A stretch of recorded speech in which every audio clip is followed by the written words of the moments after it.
माता पार्वती ने संस्कार को संसार में माताओं के लिए विकसित किया, क्योंकि बुजुर्ग लोग होते हैं, जो सियाने लोग होते हैं, खुद कष्ट पा करके आने वाले संतानों के लिए सुंदर मार्ग प्रशस्त करते हैं। इसी मार्ग पे चलकर हमारी एक परंपरा की माँ और है, जिसको हम सीता कहते हैं। उन्होंने भी माता सती को ही, माता पार्वती को ही आधार मानकर भगवान राम जी को पाने का प्रयास किया। जब भगवान राम जी और दोनों वक्त तो एक है, नारद जी है, नारद जी ने माता पार्वती को भी कहा था तपस्या करने के लिए, और नारद जी ने कहा था जब किसी फुलवारी में राजकुमार तुम्हें मिल जाए और उसको देख करके प्रसन्न हो जाओगी, वही तुम्हें परलोक में मिलेगा।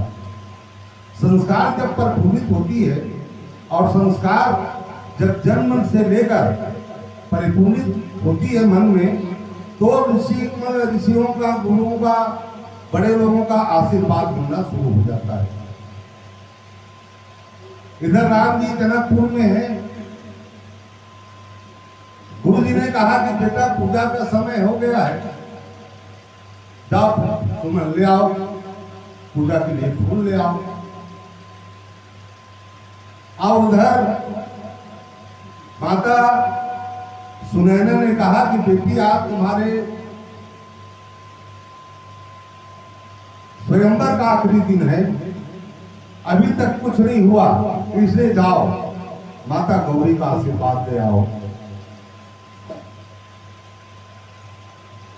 गौरी पूजन जननी पठाई, माता ने आशीर्वाद दिया कि जाओ गौरी जी का आशीर्वाद ले आओ।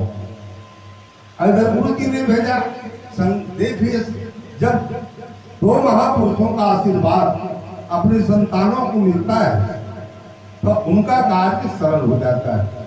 इधर सीता जी को माता जी ने भेज दिया और उधर राम लक्ष्मण को गुरु जी ने भेज दिया। आए हैं उसी फुलवारी में, लेकिन अनभिज्ञ है, क्या राम भी आया है और राम जी नहीं जानते कि यहाँ सीता भी आई हुई है।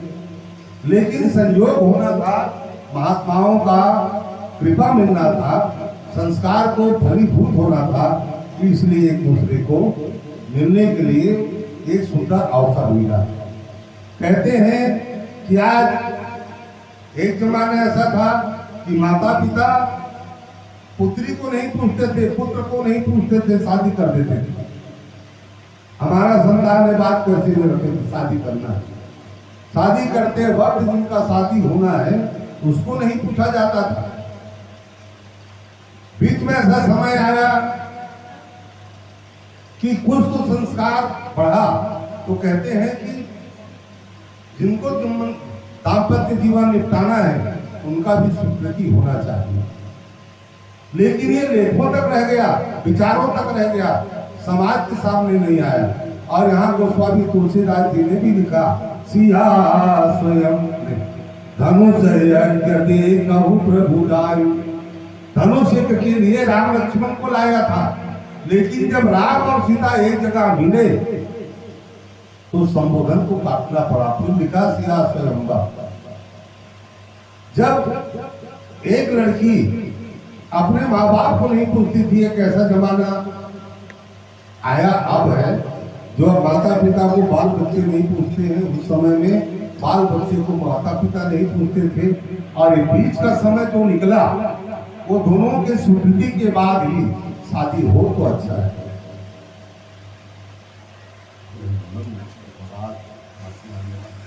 राम जी को देखा और देखने के बाद एक सखी ने दिखाया, चलो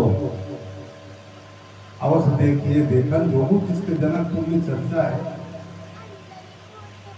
तबियत खराब होने की वजह से इस प्रश्न को जल्दी पूरा करूंगा, ज्यादा बोलने में तकलीफ हो रही है, इसलिए यहीं पे थोड़ा सा विश्राम लेने के पहले कुछ बात कह देना चाहता हूँ। तो माता सती ने माता पार्वती ने जो संस्कार रचा था, वही संस्कार की जननी तो उसी मंदिर में थी। माता सीता जी भगवान को देखने के बाद मंदिर में आती हैं और आकर के गौरी से पूजा करने के लिए लगती है।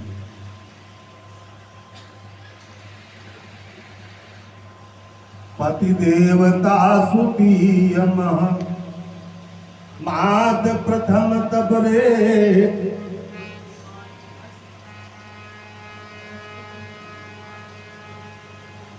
शिवरंती महिमायमित न कह सकी सहस शारदा से।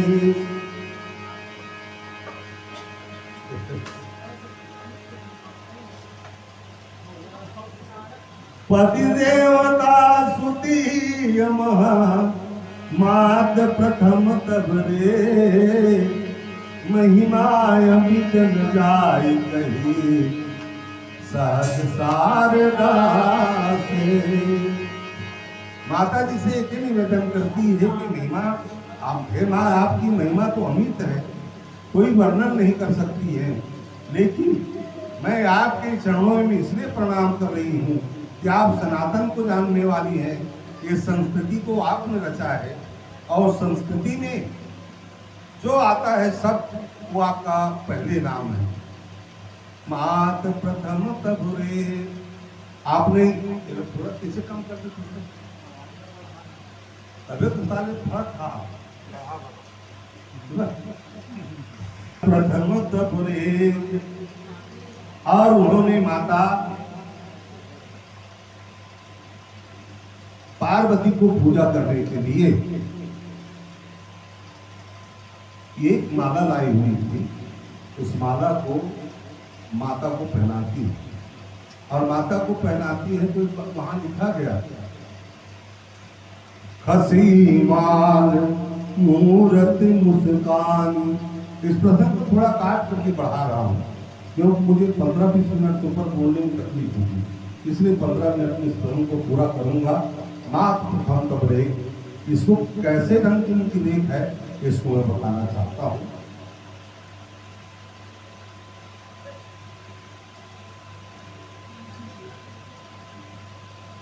कहते हैं पत्थर की मूर्ति यदि हंस दे तो उस परिवार के लिए अनिष्ट होता है, उस गांव के लिए, गांव की देवी हंस दे गांव के लिए अनिष्ट होता है, घर की देवी हंस दे तो घर का अनिष्ट होता है, क्योंकि हंसना एक पागलपन है। पूजा कोई कर रहा है और पूजा समय ना तो हंसना चाहिए, ना जिसका हम पूजा कर रहे हैं उसको हंसना चाहिए, दोनों को गंभीर होना चाहिए, क्योंकि वो पूजा करवा रहा है, हम उसका पूजा कर रहे हैं, लेकिन पूजा करने वाला हंसता है तब भी अपराध है, पूजा कराने वाला हंसता है तब भी अपराध है। इसमें कहा गया कि जब पूजा कर रही थी माता सीता जी तो मूर्ति हंसी, हंसी माल मूर्ति मुस्कान।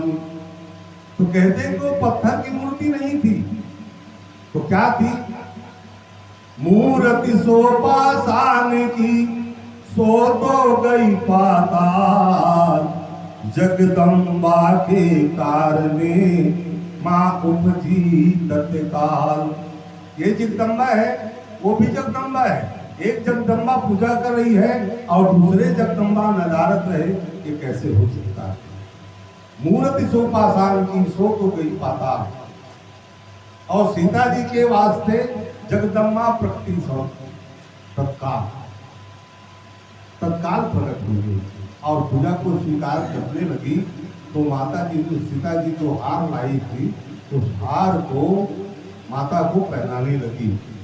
कहते हैं हंसी माल मूरत मुस्कानी, वो मूर्ति में हार को चढ़ाते ही वो माला गिर गई।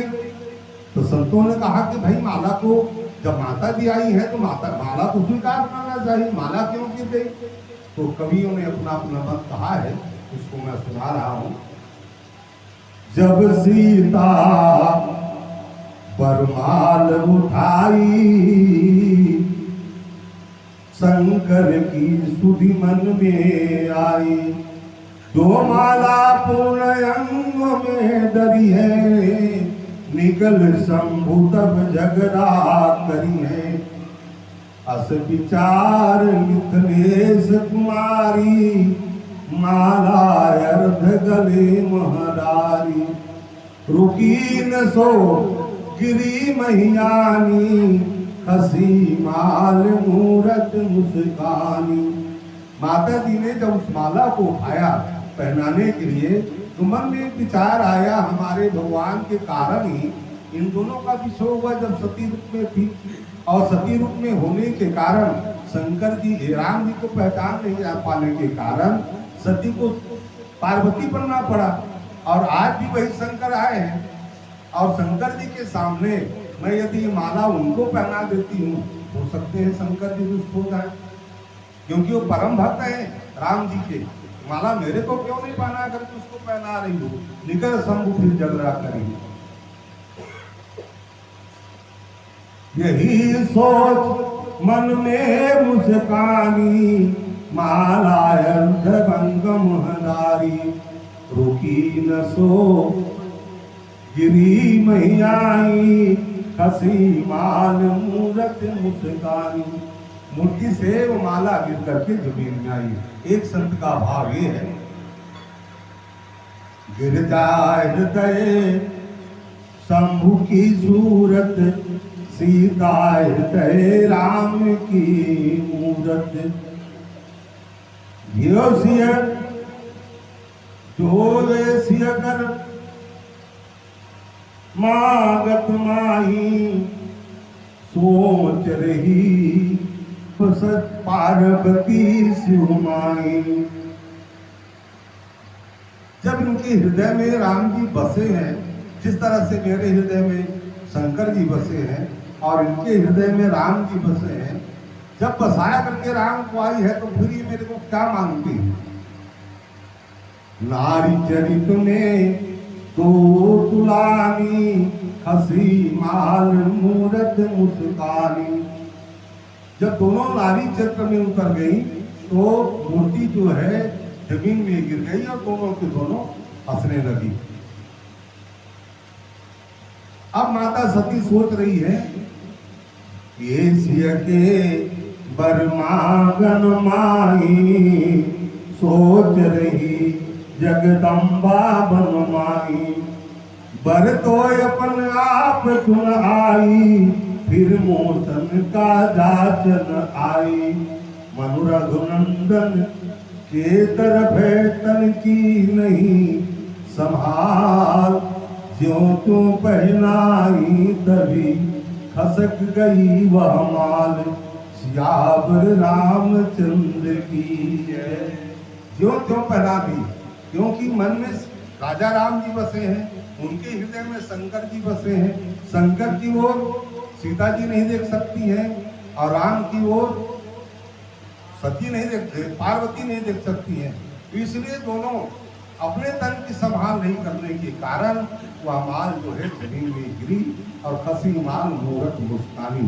इस तरह से प्रसंग पूर्ण होता है। अस्वता के कारण गलती हुई है, बात उस प्रसंग को अब अच्छा से कहने का प्रयास करेंगे। बोल सियावर रामचंद्र की जय।